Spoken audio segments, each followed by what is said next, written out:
Welcome back, Mosh Pit Podcast. We're here in Sacramento at Ace of Spades with Left to Suffer. We got Christian, right? Yep, it's me, Christian. Christian from Left to Suffer. And you guys are playing tonight, and this is your guys' last show of the tour, right, in the U.S.? Yeah, this is our last show with Hannibal, but we're doing like 2 more dates after this. Headlining in Lubbock, Texas, and Oklahoma City. Awesome. Yeah. And I want to start off, because we are outside right now, but it's awesome because I haven't done like a little back alley kind of like a fucking podcast in a minute. What is the scene like in Atlanta? The Atlanta scene, I've been a part of it for about 10 to 12 years at this point. And it's just been going to shows like, the metalcore scene is definitely, and deathcore has also been very active. Like, back in 2022, our manager was hosting like a series of shows, just compiling a bunch of like local bands, but making unique local packages to where it really maximized draw. And I had a lot of fun in those shows too. And right now, like the hardcore scene in Atlanta is like really popping. And then there's sometimes like venues shut down, the things to kind of like slide off a little bit. But like now there's like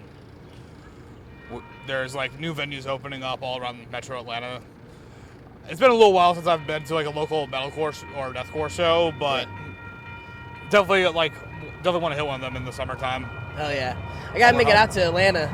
That scene must be, because I've heard like East, like kind of like on that side, it's like it goes hard. They go hard. Oh, they do. They definitely do. It's compared to other places in the country, it's like you wouldn't see it get as violent as like the Northeast, but like people throw down. But they're very supportive of like the bands they go see. Hell yeah! What's the craziest mosh pit you've seen or been in? I got a couple of contenders here. So for one, I work at the Masquerade in Atlanta when I'm home from tour. So I work as a security, and there's been a lot of times that have just thrown me into pit, especially at hardcore shows. Mm-hmm. And I love that. Yeah, it's like I get the the concert experience of getting paid. The one that really sticks out to me, like the craziest show I've seen, was we had Pain of Truth and Vomit Forth playing. It was like back in November, and yeah, there was like so many rules that night got broken, but like I'm just like, hey, just do it. Yeah. Like as far as like maybe when I was like younger, when I actually was like participating in moshing. Muir back in the day definitely was. Actually, the KCO strain with Every Time I Die. Oh, that was, yep. Back in like 2013, that was one of the most craziest but most exhilarating pits I've ever been in. That's a good ass pit. I love Vacation Strain. I mean, I just went to my like most brutal one, which was Orthodox. Oh, okay. Yeah, that one. That also another. They're definitely like top 3 like craziest shows I've seen. Yep. And like, I saw that you guys played Red Rocks. Yes, we did. What was going through your head playing Red Rocks? 'Cause I've never actually interviewed a band that has played it. I've had interview bands that want to play it. We started the day off in Colorado, so we show up to the venue around noon or so. And I haven't really seen that many pictures of Red Rocks before, so I didn't really know what it was going to look like. But then like walking into the place, and I was just mind blown just with like how gorgeous it is out there. And yeah, we're just like loaded in on stage, getting the day ready, and they actually have like the whole venue open up until like a few hours before doors just for visitors to come through and just check out the place, because like it's also like a landmark too. Yeah. But yeah, it was that was definitely a very unique show, because like we were opening for Sullivan King, so like, and the other acts that were after us were EDM artists. So we were confident that like people would vibe with us, would resonate with us. The crowd, it's a little bit different because it's like we haven't played to like a crowd like this, and also with Red Rocks, it's like all stairs, so moshing can't happen. Yeah. So, but when I was like playing the show, it was definitely the biggest show we've ever played. So there was definitely nerves, But, you know, it's like once we started getting into the set, like, you know, 20 seconds into Anger, we all locked in, and everything went as smooth as butter after that. Awesome. But yeah, no, that was definitely, the whole day was just like a dream, you know? Because it's like you get there, like because like you're seeing all the stuff, but then you're like walking out onto the stage, seeing the people, and you're just like, I'm fucking on Red Rocks right now. Yeah. That's just like, that's a dream. And you guys know as well as me of other bands I've interviewed or done podcasts with, they want to play Red Rock. So congrats to you. Thank you for playing Red Rocks. It was definitely a dream come true. Yep. What's it's like a new question I want to ask because I've heard a lot of bands have different ones. What's your post-show meal? Post-show meal. If I'm able to get this, Chipotle is always like my favorite. Yep. Just something with just like the rice and the hot sauce on steak, like it's. But usually, like if I have the option to, I try to avoid fast food, or like, you know, like drive-through fast food like McDonald's. But you know, like anything goes. Yep. Yeah, Chipotle is definitely mine. Chipotle, yeah, mine's like usually In-N-Out, West Coast style. Okay.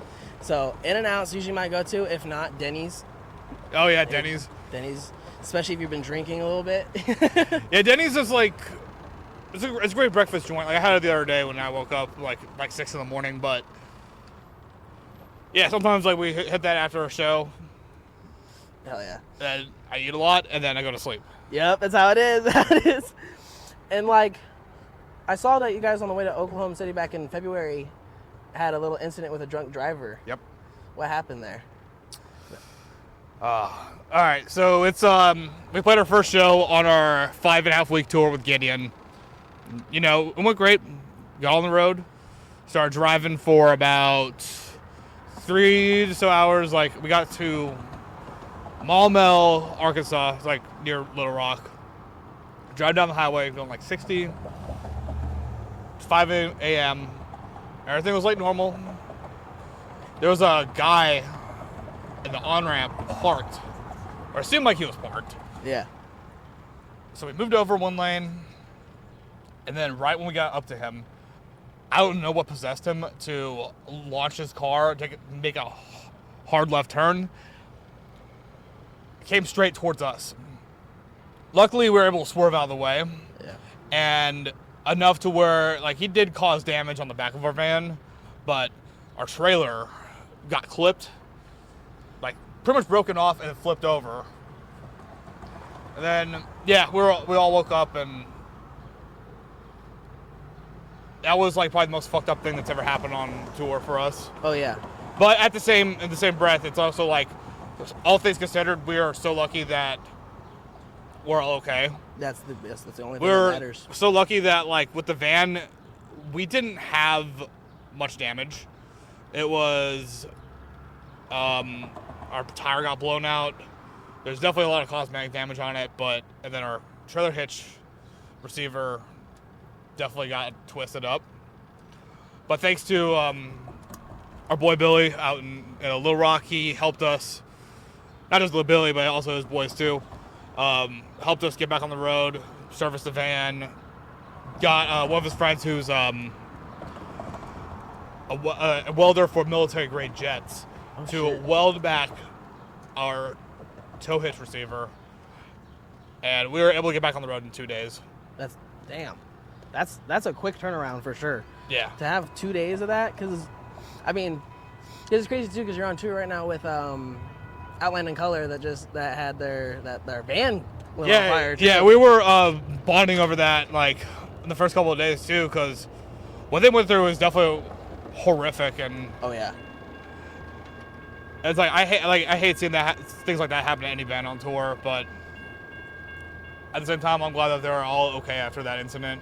Yeah, that's super scary. Very scary because like especially whole van, but hey. Them taking the pictures of it and using it as like a cover photo for their new song and shit. Yeah. That was smart. That's a smart thing to do. But, absolutely. I want to get into last question for you. What was, I don't know if you were there, but what was the backstory behind naming the band Left to Suffer? So, to me, I don't really... what I really remember from this was, like, the idea of meeting our manager, Jeff. We were getting a consultation to promote Burden, our first song we ever put out. And at the time, we were under a different alias as a local band. He convinced us to, like, switch our name and start over, pretty much. Oh, shit. So, you know, we were just all, like, for a couple of days, we're, like, spitting ideas back and forth. I guess Left to Suffer was one that hit everybody that everybody was, like, stoked about. And we just ran with it. That's a good name, though. I love Left to Suffer. It's just, like, it makes you just, like, it's not, like, angry, but it gives you in that, like, that metal emotion kind of feeling. Right. Of expressing yourself, which I love. But I do want to thank you. It's hot as hell out here, motherfuckers. Hot as fuck. I really should not be wearing a long sleeve today, but here I am.